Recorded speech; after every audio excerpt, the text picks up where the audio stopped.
Vamos a traer la palabra del Señor. Estamos en el libro de Marcos. Marcos capítulo 12.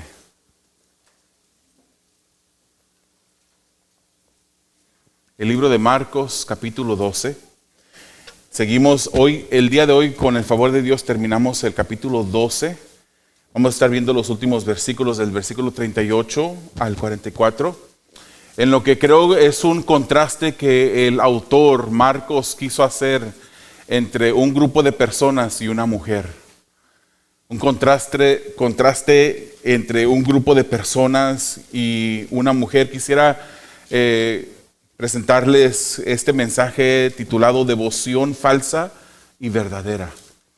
Hay devoción que es falsa y hay devoción verdadera, y este pasaje en esta mañana nos va a dar un vislumbre de lo que significa tener devoción verdadera a Dios y lo que es una devoción que es solamente apariencia. Entonces estamos aquí en el Marcos capítulo 2, vamos a ir del versículo 38 al 40 y vamos a ver este grupo de personas que ejemplificaban esta falsa devoción, y el Señor mismo les llamó a ellos hipócritas.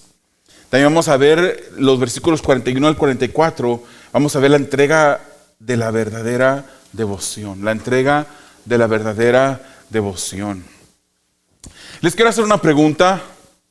Seguramente muchos de ustedes alguna vez han estado en alguna congregación o visto en línea en algún momento alguna reunión, algún servicio en la que se le invita a las personas, se les reta a las personas que pasen al frente y que den una cierta cantidad de dinero. E incluso no solamente se dice la cantidad de dinero, sino también se le pone una cantidad al número de personas que quieren que pasen para el frente. Empiezan siempre con un número más pequeño de personas, pero con una cifra más grande de dinero. ¿Cuántos pasan al frente? Necesitamos a tantas personas que pasen al frente y den una ofrenda de tanto. Y luego, conforme van pasando esas personas, de repente pasan, a veces nada más pasa una porción y no pasan todas. Y luego ya después bajan el número de dinero y aumentan el número de personas. Como no pasaron 10 que dieran $500, ahora vamos a pedir a 20 que pasen y que den $100. Y retan a las personas a que den ofrendas. Se invitan a dar esta ofrenda públicamente. Nosotros conocemos y entendemos, hermanos, que la ofrenda que nosotros entregamos en términos de dinero, y esta predicación, aunque empiece así, no va a ser sobre el dinero. Pero lo que nosotros ofrendemos al Señor es algo que debemos de hacerlo primeramente después de haber ofrendado nuestras propias vidas. No podemos venir a un lugar y querer comprar al Señor la salvación o comprar del Señor su favor dando cantidades de dinero. Uno primero ofrenda su vida, su corazón, su mente, su alma, sus fuerzas, lo entrega todo al Señor, y de allí también incluye obviamente el ofrendar, que es bíblico la ofrenda. Pero hay lugares donde se invitan, se retan a las personas a ofrendar de esta manera, y haciéndolo así se salen del marco bíblico. Y esas personas, al pasar y dar estas ofrendas, reciben en ese momento su recompensa. ¿Cuál es la recompensa? Bueno, que pasen y la gente me mire, que yo soy uno de los 10 que estoy pasando a dar $500. Que yo soy uno de los 20 que estoy pasando a dar $100. En ese momento la gente está con sus ojos abiertos mirándolo a la persona y está dándole el reconocimiento. Fulano de tal pasó y dio tanto. Fulano de tal, sutano, mengano y otra persona pasaron a dar tanto. Y reciben el reconocimiento de la gente de esa manera. Esa es su recompensa. Del Señor no recibirá ninguna recompensa.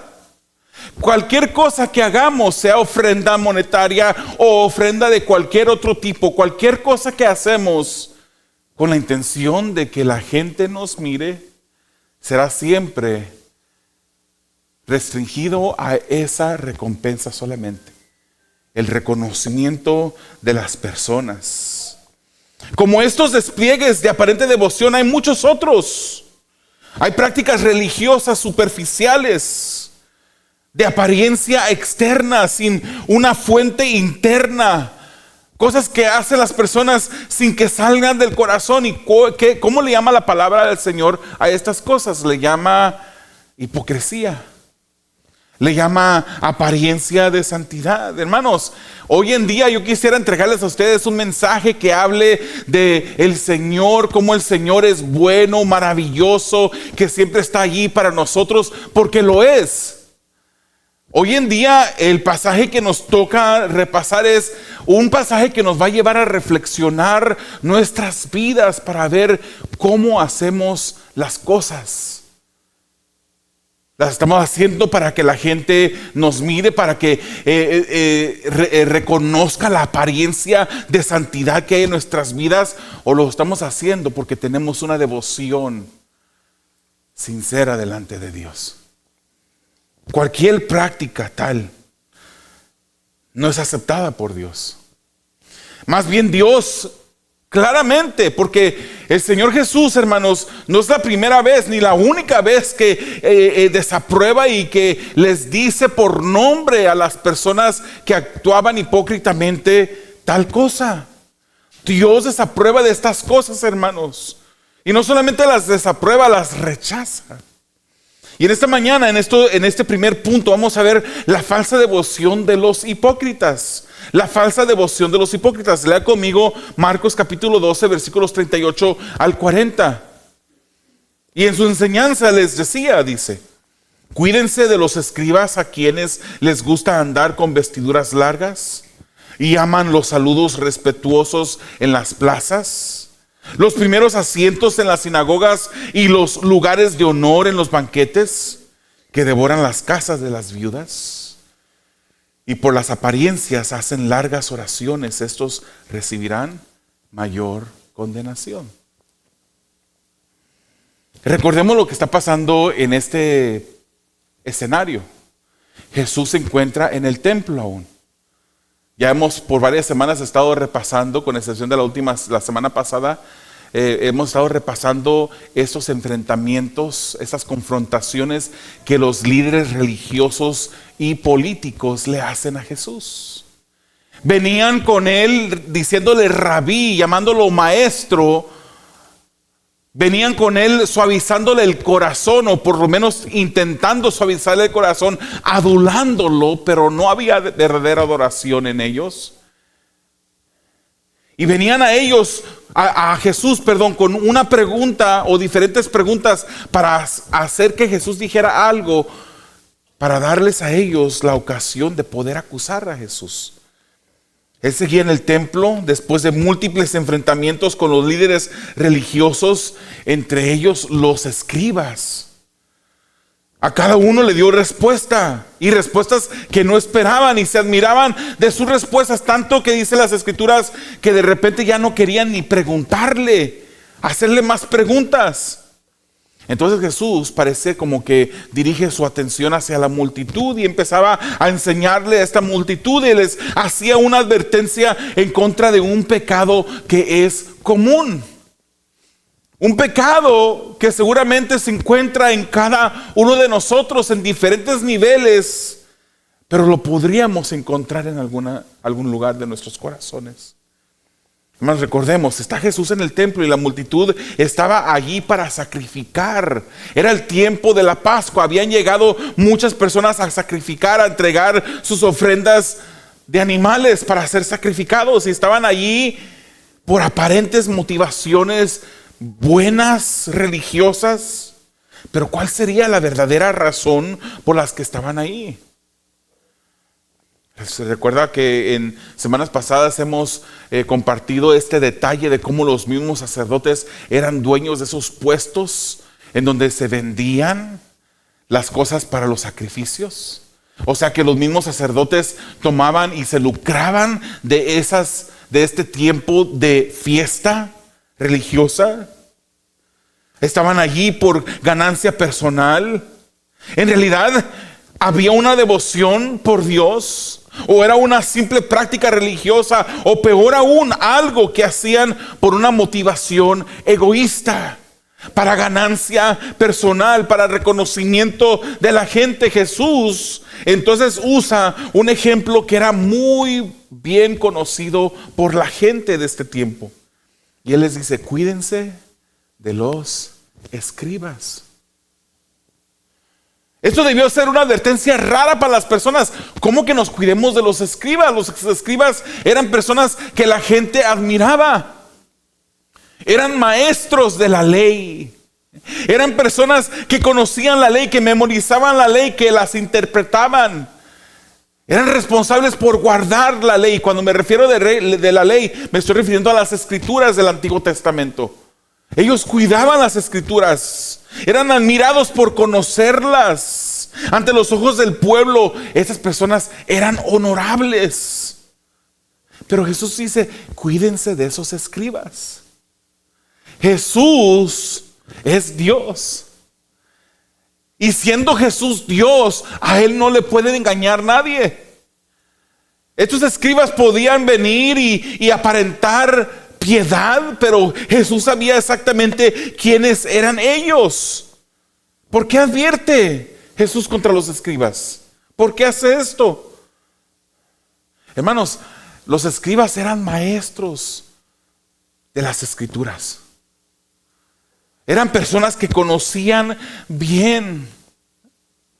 Eran personas que debieron de haber formado el comité de recibimiento de Jesucristo. Conocían las escrituras, conocían lo que las escrituras decían acerca de Jesús, y ellos debían de haber sido los primeros en abrazar a Jesús, en darle la bienvenida a aquel de la cual hablaban las escrituras, que ellos conocían muy bien. Pero ellos estaban tan ciegos y vivían una superficialidad, eran hipócritas y cuidaban solamente de su apariencia. La advertencia de Jesucristo para el tiempo de entonces, para esas personas de ese tiempo, es la misma advertencia de Jesucristo para nosotros el día de hoy. Cuidémonos.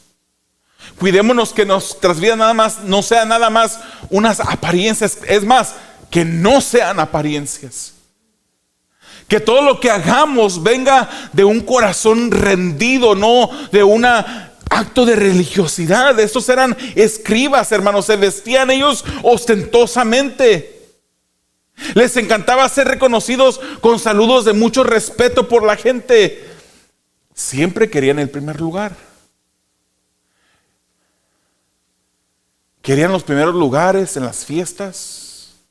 Querían los primeros lugares en cualquier lugar donde ellos iban. Y Jesús, hermanos, habló directamente en contra de ellos. Ellos siempre oraban solo por aparentar. Se paraban de repente en medio de las calles y empezaban a orar en voz alta, para que la gente que iba pasando a su alrededor admiraran: wow, mira cómo ora.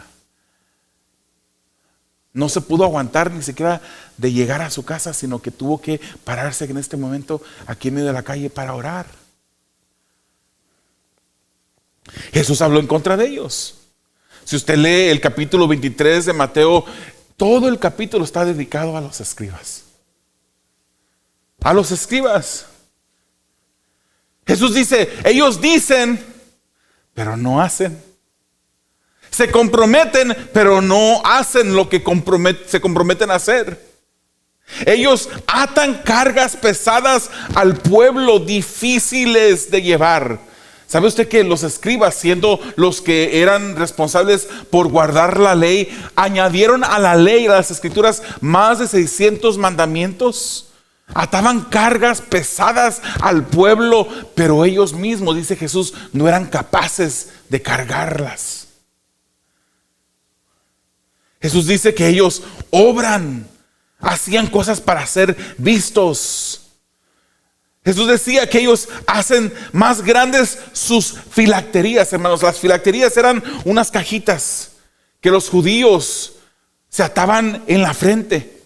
Y ellos tomaban el mandamiento de Deuteronomio 6 de una manera literal. En esas cajitas ellos llevaban escritos porciones de las escrituras. Y la metían en esas cajitas y se las ataban en su frente. Y hacían, entre más grande la caja que se ataban en su frente, eran más santos. Entre más grandes las cajas que traían atadas sus filacterías, eran más reconocidos. Ellos adornaban sus mantos con flecos. Les encantaba que la gente los llamara rabí, maestro. Y es a estas personas que el Señor Jesús pronuncia 8 ayes. ¿Usted sabe lo que quiere decir un ay? Ay de los. Esa palabra ay tiene una connotación de un lamento profundo. Esa palabra de ay es como si hubiera un lamento desgarrador. En Jesucristo había una visión de poder ver lo que la gente demás no podía ver. Y él decía, ay de los escribas, porque ellos cierran. Imagínense la acusación de Jesús. Ellos cierran el reino de los cielos. No entran al reino de los cielos, ni dejan entrar. Tal era la hipocresía de estas personas. Parecían como que eran los guardianes de las puertas del cielo. Las personas que podían conducir al pueblo al lugar donde estaba la puerta para que entraran al reino de los cielos, pero ellos la cerraban, la puerta, y no dejaban entrar a nadie, ni ellos mismos entraban. Ay de los escribas, dijo Jesús, porque roban a las viudas.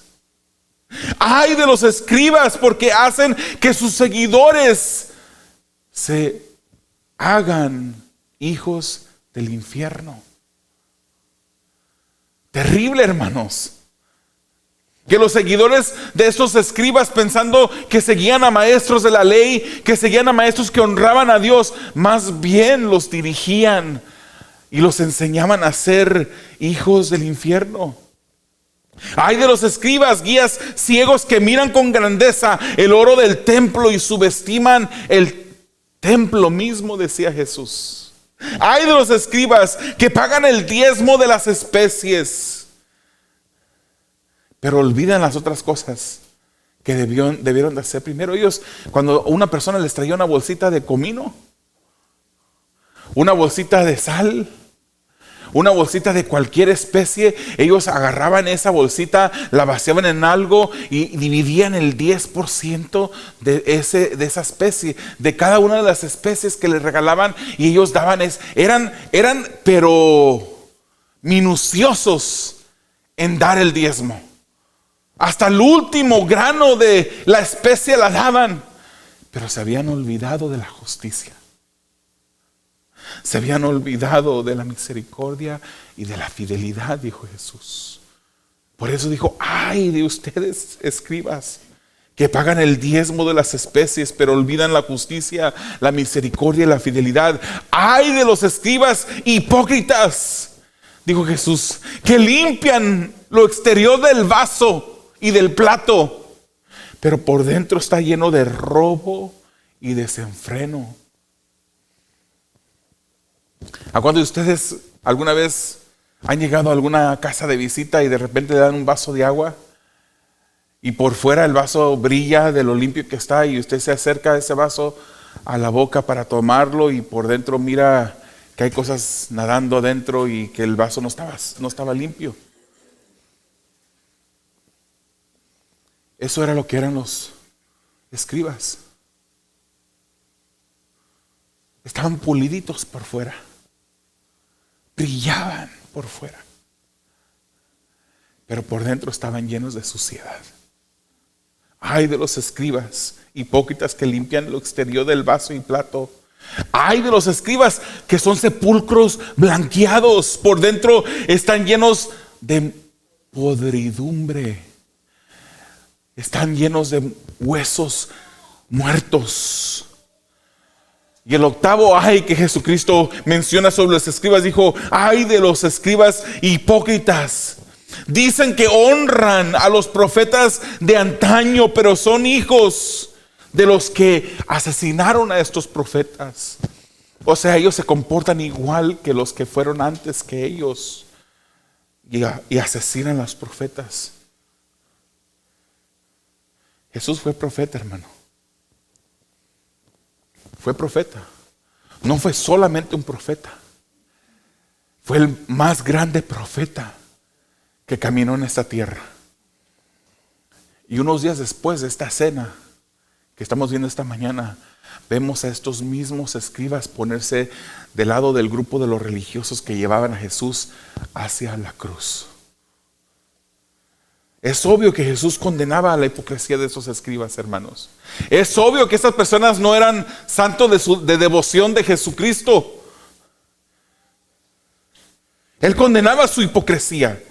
Y es obvio que Dios se desagrada cuando mira esa misma hipocresía en cada uno de nosotros. Hoy en día, hermanos, seamos más maduros. No estemos pensando, qué escribas, qué barbaridad esos escribas. Si yo hubiera sido uno de esos escribas, tener la oportunidad de tener a Jesucristo mismo enfrente de mí, yo hubiese sido diferente.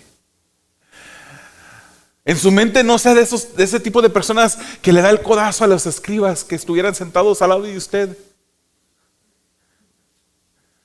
Si somos honestos, hermanos, en nosotros, cada uno de nosotros, desde la persona que se para aquí detrás de esta mesa, podemos encontrar acciones que a Dios le desagradan, acciones de hipocresía en nuestras vidas. Y necesitamos, hermanos, ponernos a cuentas con Dios. Y necesitamos venir delante de Él y decirle, Señor, ¿qué hay dentro de mí que se parecen a esos escribas? ¿Qué hay dentro de mí que tú quieres que yo elimine, que yo saque de mi vida por completo? Los escribas aparentaban ante el pueblo ser piadosos, pero ultrajaban los mandamientos de Dios con respecto al que era desamparado. Ellos conocían muy bien la ley de Moisés. Ultrajaban al desamparado. Incluso Jesús les dice, ustedes roban a las viudas. Se devoraban las casas de las viudas, dice el pasaje de hoy.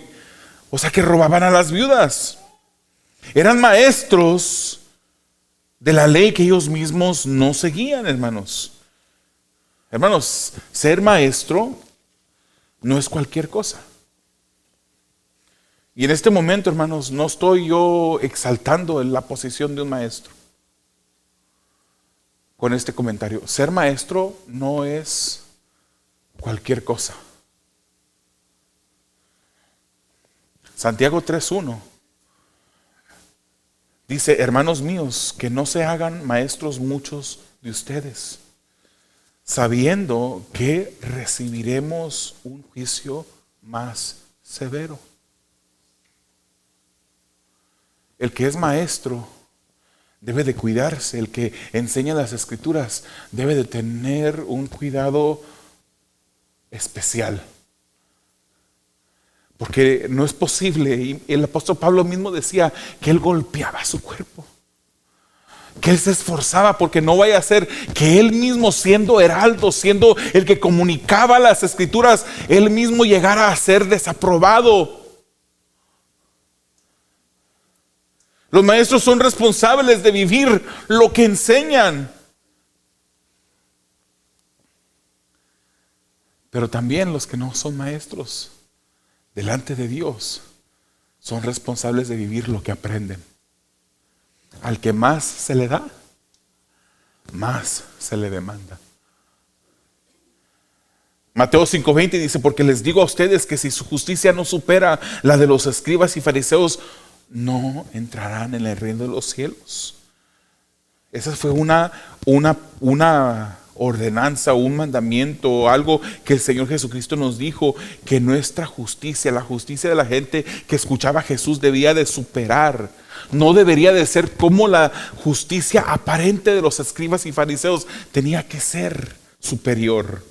Hermanos, a mayor falsedad, mayor condenación. A mayor facilidad, mayor condenación. Los escribas eran el mejor ejemplo de hipocresía en este momento. Y la devoción al hombre siempre ha acarreado condenación. La devoción al hombre, hermanos, es esa idolatría suprema. No crea, hermanos, que la idolatría es simplemente doblarte delante de una estatua. Eso ofende a Dios, claro que sí. No creamos que solamente la idolatría delante de Dios es tener una imagen a la cual cuando pasamos la gente se pueda persignar. Eso es idolatría, sí, es idolatría. Pero no solamente es eso. Hermanos, la idolatría es tener devoción propia, hacer a Dios a un lado y honrarse a uno mismo de la manera como debemos de honrar a Dios. Examinemos nuestras motivaciones, hermanos. Examinemos nuestros corazones. Pidámosle a Dios que examine nuestras vidas para ver si en verdad nuestra devoción es una devoción que tenemos para con Dios, o si es una devoción que tenemos para otra persona, o si es una devoción que estamos teniendo por nuestras propias personas. Seamos devotos, pero de Dios. Seamos devotos de Dios. Y no aparentemos devoción, porque esto desagrada a Dios. ¿Se recuerda, hermanos, la historia de Ananías y Zafira? En el tiempo de la iglesia primitiva, cuando toda la gente, todo lo que la gente tenía, lo miraban como posesión de todos. Tenían todo, la iglesia tenía todo en común. Hoy en día usted llega a mi casa y le digo, está en su casa. Pero era diferente en ese momento, hermanos. En verdad esa era su casa, como debería de ser el día de hoy. Tenían todo en común. De repente la gente empezaba a vender sus propiedades y traían ese dinero de la venta de la propiedad, lo traían completo a los apóstoles para que pudieran suplir las diferentes necesidades. Y de repente Ananías y Zafira tienen una idea. Y ellos dicen, hagamos lo mismo. Pero ellos no hicieron lo mismo. Ellos vendieron su propiedad y delante de los apóstoles trajeron una porción de lo que habían ganado por la venta. Y ciertamente, hermanos, si era posesión de ellos, ellos podían haber traído el 2%, el 3%, el 15%, la mitad del 50% y decirle a los apóstoles, esta es una porción de lo que yo vendí mi propiedad. Tenían el derecho, era propiedad de ellos. Pero trajeron el dinero que trajeron diciendo y aparentando que era la cantidad total de lo que habían ganado por la venta. Querían ser reconocidos por los apóstoles y por la iglesia en ese momento como personas que hacían lo mismo que las otras personas. Hermanos, y vemos el resultado de ello. Personas que en el momento, en el mismo momento, el apóstol Pedro, Dios lo usa para hablarle a este hombre y este hombre cae muerto. Después llega su mujer, Zafira, y encuentra que su esposo está muerto y ella también muere. Pregunto, hermanos, si el día de hoy estuviéramos viviendo la misma situación de aquel entonces, que venimos a la iglesia y levantamos nuestras manos en alabanza a Dios, cuando en realidad nuestro corazón no está rendido ante Él. No estamos opuestos a que levantemos nuestras manos, hermanos. No estamos opuestos a que cantemos al Señor.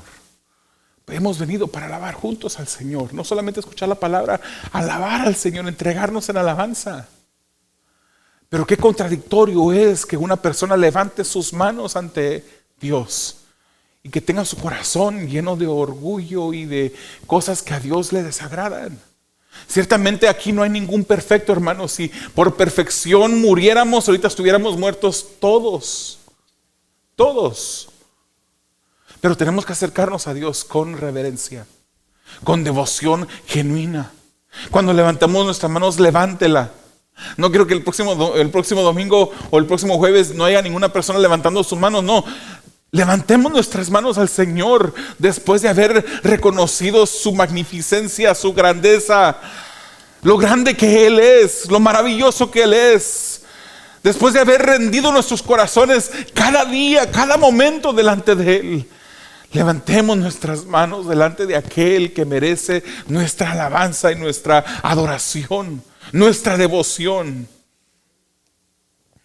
En contraste a estos hombres religiosos, escribas, estaba una mujer. Y entremos al segundo punto de esta mañana, la entrega de la verdadera devoción. Leamos los versículos 41 al 44. Dice: Jesús se sentó frente al arca del tesoro y observaba cómo la multitud echaba dinero en el arca del tesoro y muchos ricos echaban grandes cantidades. Llegó una viuda pobre y echó 2 pequeñas monedas de cobre, o sea, un cuadrante. Y llamando Jesús a sus discípulos les dijo: en verdad les digo que esta viuda pobre echó más que todos los contribuyentes al tesoro, porque todos ellos echaron de lo que les sobra, pero ella de su pobreza echó todo lo que poseía, todo lo que tenía para vivir. En un momento Jesús se sienta frente al arca del tesoro. Y quiero que usted sepa que habían 13 arcas del tesoro dentro del templo en aquel entonces. Jesús escoge una. Dentro de estas 13 arcas del tesoro habían 6 arcas que estaban dedicadas a las ofrendas voluntarias de la gente que quería venir. Y esas arcas del tesoro estaban localizadas en el área del templo que se llamaba el área real del templo, que también se le llamaba el tribunal de mujeres, porque ese era el punto más adentro, era el punto más dentro del templo que se le permitía a las mujeres entrar. Después de ese punto no se permitía que las mujeres entraran. Se le llamaba el tribunal de las mujeres. A ese lugar llega una viuda. En ese lugar es donde Jesús se sienta y observa el arca de las ofrendas. Y él miraba cómo diferentes personas influyentes de mucho dinero llegaban y depositaban cantidades grandes en esta arca del tributo, o de las ofrendas, perdón. Entonces la viuda llega, hermanos, pero antes de examinar esta acción de la viuda, reconozcamos quiénes eran las viudas. En el tiempo de este pasaje, las mujeres dependían de su esposo para sustento. Y no solamente dependían de su esposo para sustento, sino que dependían de ellos, de sus esposos para protección en la sociedad, para tener estatus en la sociedad. O sea que la viuda, la mujer que ya no tenía a su esposo porque su esposo había fallecido, comúnmente pasaba dificultades.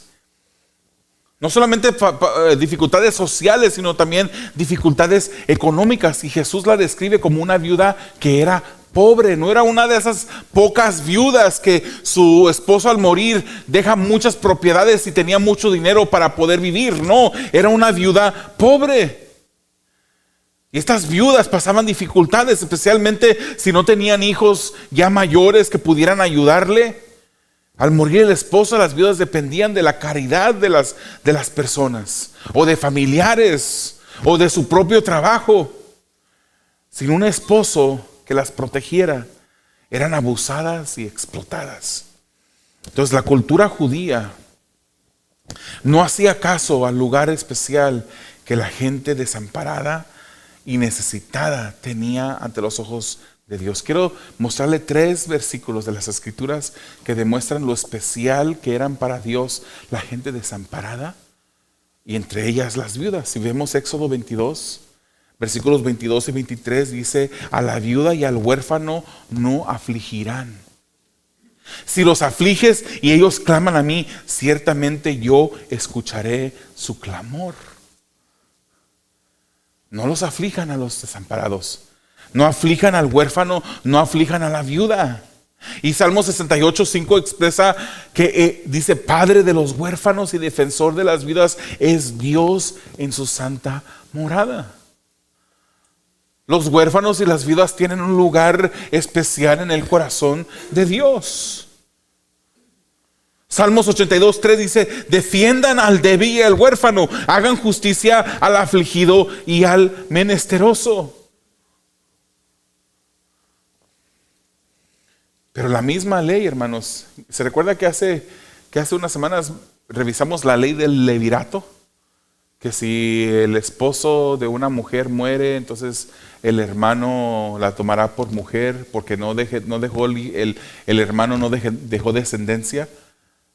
¿Se recuerda de esa ley del levirato? La misma ley del levirato, hermanos, era una protección para la viuda que quedó desamparada, que quedó sin descendencia. Entonces, hermanos, fíjese lo que está pasando aquí. Era totalmente aberrante entonces que un escriba, una persona que conocía la ley, se atreviera a tanto como robar a una viuda. Y Jesús les dice: ellos robaban a las viudas.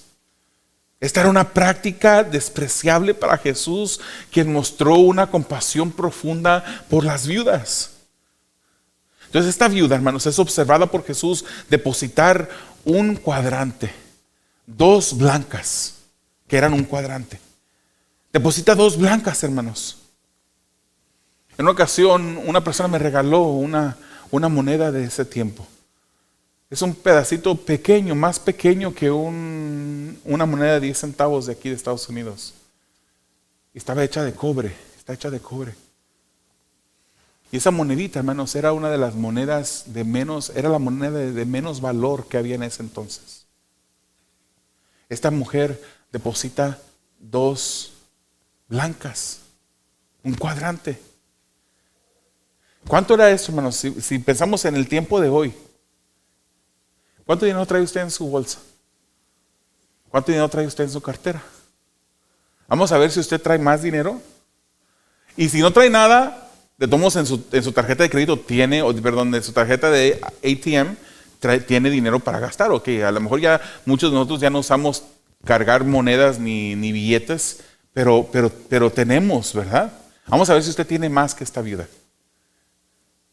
Hermanos, en el contexto del tiempo, un denario era equivalente al salario, ¿no? Al salario mínimo de un jornalero en ese día. Un denario. Ella no dio 2 denarios, ella dio 2 blancas.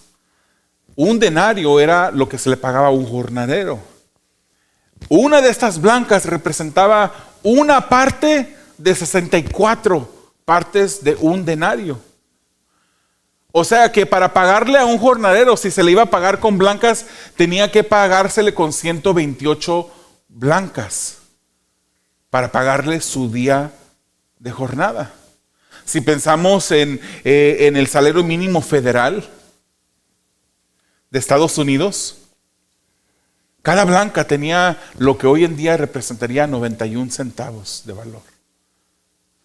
Esta persona, esta viuda pobre, depositó $1.82 en el arca de las ofrendas. Y uno podría decir, pues, era poco menos de $2. Yo creo que usted tiene más de $2. Pero ¿qué podemos comprar hoy en día con $2? No estamos subestimando la ofrenda de esta viuda. No estamos subestimando su ofrenda. Una viuda que en la sociedad del día vivía en escasez, era una viuda pobre. Pero esta viuda, dijo Jesús, dio más que los ricos. Y no dio más que los ricos, porque estos ricos dieran menos de 2 blancas. Estos ricos dieron mucho más, pero Jesús dijo, ellos dieron de lo que les sobraba. Esta viuda dio lo que tenía. Lo único que tenía ese día para poder sostenerse, para poder comprar un pedazo de pan y comer. Era todo lo que tenía. Y les dije, hermanos, esta predicación no es sobre las ofrendas. Es sobre lo que le entregamos a Dios, que va más allá de las ofrendas. Va más allá del dinero que puedas depositar tú los domingos o los jueves en este lugar. Esto se llama verdadera devoción de esta viuda. Ella entregó todo lo que tenía. Esto se llama verdadera devoción cuando uno reconoce que todo lo que somos, todo lo que tenemos, le pertenece a Dios. Mateo 6:2 dice, pero por eso cuando des limosna no toques trompeta delante de ti, como hacen los hipócritas en las sinagogas y en las calles, para ser alabados por los hombres. En verdad les digo que ya han recibido su recompensa. Lo que Dios valora es la postura de un sacrificio que viene del corazón. La postura del corazón en el sacrificio. Eso es lo que distingue la verdadera devoción. ¿Cómo es que hacemos las cosas? ¿Cómo estamos viviendo cada día? Todo lo que hacemos es ofrenda a Dios. ¿Cómo vivimos? Es ofrenda a Dios. ¿Cómo estamos viviendo nosotros? La devoción al hombre acarrea condenación, pero la devoción a Dios se identifica en tu entrega a Dios. Y obviamente con esa entrega viene tu entrega, tu desprenderte de tus finanzas por honrar a Dios. Pero va más allá de las finanzas. Examinemos las motivaciones de nuestro corazón para ver si en verdad son devoción verdadera a Dios. Hermanos, debemos de ser devotos de Dios, no solamente y no personas que aparentemos devoción. Hermanos, Jesús con su vida enseñó esto.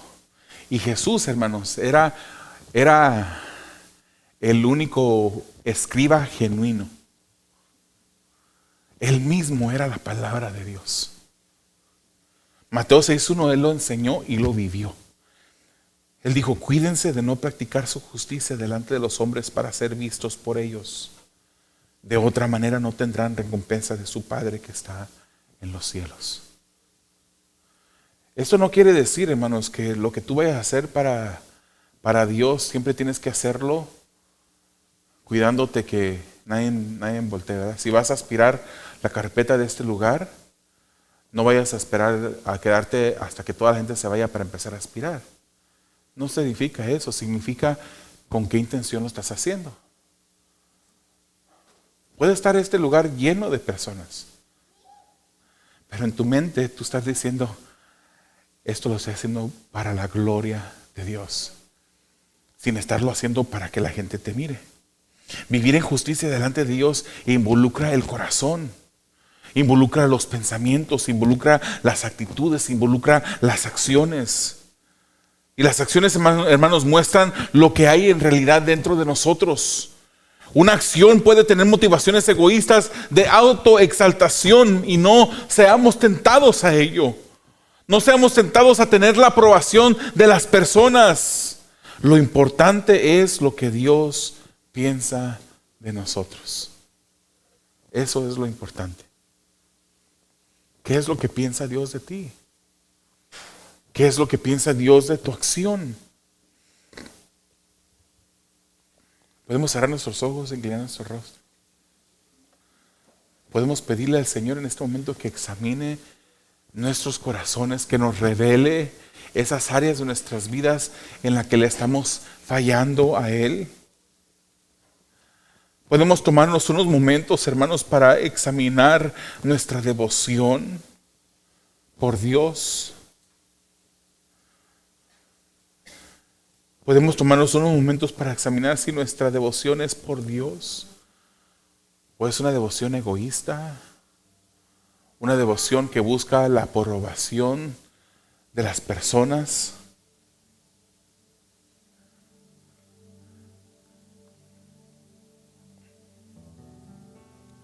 Dios se desagrada, ciertamente, de todo aquel que obra para ser visto, de todo aquel que es una cosa en la iglesia, delante de otras personas y se comporta de manera diferente cuando tiene la puerta cerrada de su habitación.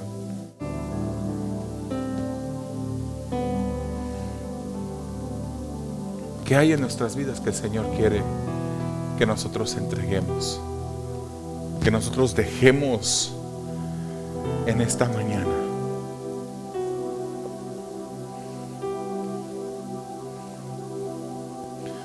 Puede llamarse eso una cosa diferente a otra cosa que otra persona esté pensando. Pero en este momento no te preocupes por las demás personas, concéntrate en ti mismo.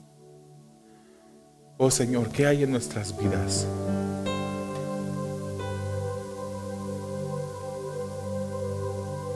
¿Qué hay en nuestras vidas, Señor, que al venir a entregártelas,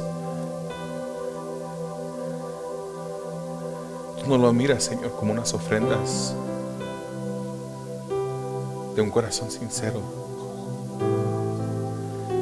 ¿Qué hay en nosotros, Señor, que puede parecerse a esas cosas que habían en los escribas,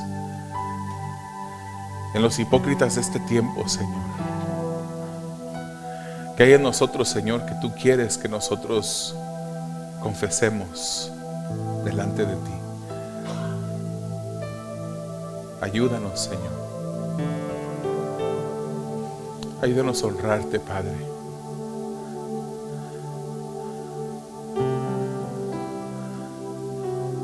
¿Quién entrará, Señor? ¿Quién subirá a tu monte santo?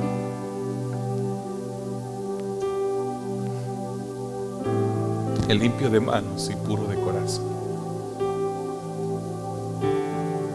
Danos un corazón puro, Señor. Un corazón, Señor, que no se vaya atrás los deseos de la admiración de las personas,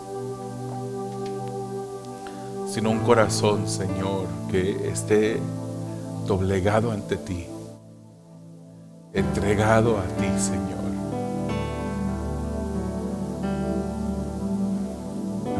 Tú eres quien nos puede ayudar, Señor. Tú eres quien puede hacer en nosotros la obra, Padre, necesaria. Y en esta mañana yo quiero preguntarte a ti, amigo, que estás posiblemente aquí presente o estás escuchando en línea.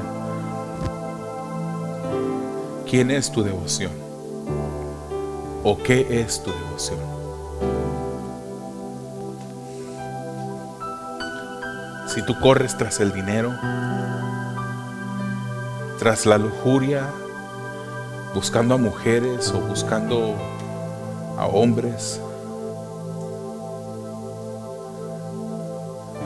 tú has hecho de tu propia vida tu devoción. Has hecho de la lujuria tu devoción. Has hecho del dinero tu devoción. Quiero decirte que la palabra del Señor nos enseña claramente que todos hemos pecado. Todos estamos destituidos de la gloria de Dios. Quiero decirte que el pecado que hay en tu vida te separa de ese Dios que es santo y justo. Y porque es justo, es juez y juzgará a todo aquel que ha decidido vivir su vida a su manera. Si tú no has entregado tu vida a Jesús, tu eternidad futura está en el infierno. Esa es la verdad. Y es una verdad que te digo en amor en esta mañana.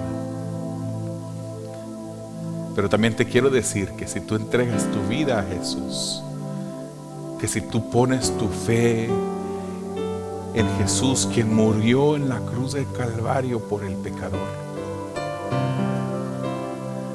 Él podrá perdonarte y limpiarte de todos sus pecados. Solo está que tú entregues tu vida en este momento,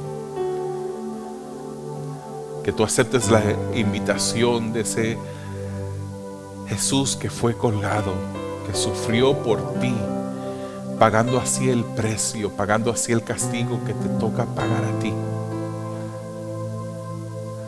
Arrepiéntete de tus pecados, pídele perdón al Señor, y el Señor hará de ti una nueva criatura, te hará uno de sus hijos. Amado Dios, te damos a ti gracias y oramos, Señor, y pedimos que tú seas el que obre, Señor, en cada persona, que tú seas, Señor, el que haya hablado a cada persona que está aquí o escuchando en línea, Señor. Ayúdenos a ser más como tú, Señor. Los que no se han arrepentido, Señor, dales vida, tráeles un reconocimiento de su estado pecaminoso, Señor, en el cual se encuentra. Glorifica, Señor, esa tu palabra en nuestros corazones, para tu gloria, para tu honra. Lo pedimos en el nombre de Jesús. Y ahí mismo donde está usted en este momento,